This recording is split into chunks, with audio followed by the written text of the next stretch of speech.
When I first came in contact with the Hare Krishna devotees, and they gave me some literature and I was reading, and I thought that because I'm coming from an Indian background, I had a respect for all the other sadhus in India. So I thought that maybe I was in Ottawa, and I went to the Indian High Commission library to read about their philosophies like Ramana Maharshi or Aurobindo or Vivekananda, and there's so many others. And I thought that maybe I should see what they have to say about the spiritual life. And I was taken aback by reading Prabhupada's books, which was so simple and makes all sense. So immediately I had this attraction. I was with Prabhupada on a morning walk in Toronto, and I was very fortunate enough to go with Prabhupada.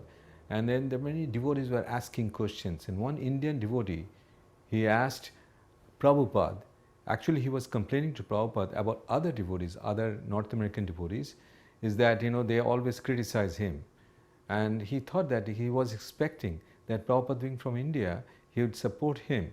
Instead, what Prabhupada did, he was telling him, do your service very diligently and try to please Krishna. And then in that way, you will definitely, everybody will get your attention that you are doing such a nice service. So in that way, you just ignore what others are saying and just do your devotional service properly, and just do not pay any attention to what others are saying. So I thought that was a very, very nice answer, and it applies to all of us. So I really think that Prabhupada was amazing. Finally, found an opportunity to meet Prabhupada, because after the lecture, when Prabhupada came to his room, and there were a lot of devotees were there, and when the devotees left, I asked Brahmananda Prabhu, who was in Brahmananda Maharaj at the time, and he asked him whether I can stay for a few minutes with Prabhupada alone. And Maharaj looked at me, and he noticed that Prabhupada spoke to me before, and he was compassionate. He said, okay, not for long. So Brahmananda left, closed the door. I had the best time of my life with Prabhupada alone. And then Prabhupada was asking questions to me about my background and all these things. He already did it in the temple room, but also my family background, which I explained to him.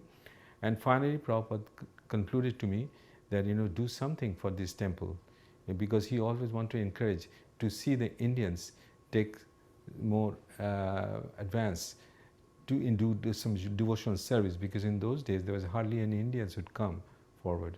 So I took it as his advice as much as possible, and I'm just trying my best. I don't know, I'm not sure whether I'm doing properly, but I got an opportunity to have the design of this temple when this temple was bought, and the temple president asked me, to do something in Indian style architecture, which I did. And then I went to Vrindavan, and I discussed with some devotees down there. There was the architect for the Vrindavan temple was Surabhi. So Surabhi Swami, so he says he sat with me and he gave me some advice what to do. Then I came back and then had the model made, is the exact replica of the model in balsa wood. And then I took it back to Vrindavan, and I went to the ashram where our temple president Shripati was staying.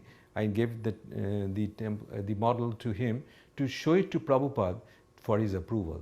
And Shripati took it. Shripati asked me, why don't you come? I said, I was too shy to go there. So I said, no, you're the temple president, you go ahead.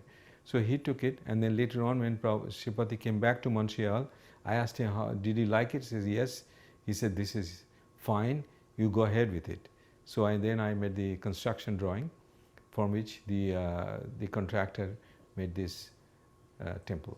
Okay. So that was, I thought that Prabhupada has played a distinct role, and he always want to encourage and see that all the temples are done nicely, and the devotees can also benefit by coming to this temple, appreciating the architecture as well as the philosophy in Krishna consciousness. what I like about Prabhupada is that his total dedication to his spiritual masters, and also his conviction about Chaitanya Mahaprabhu's prediction that Krishna's name will be spread all over the world. And that is the thing that struck me most. And because of his conviction, we are all getting a little bit of influence by him. Je anilo premadana karuna prachu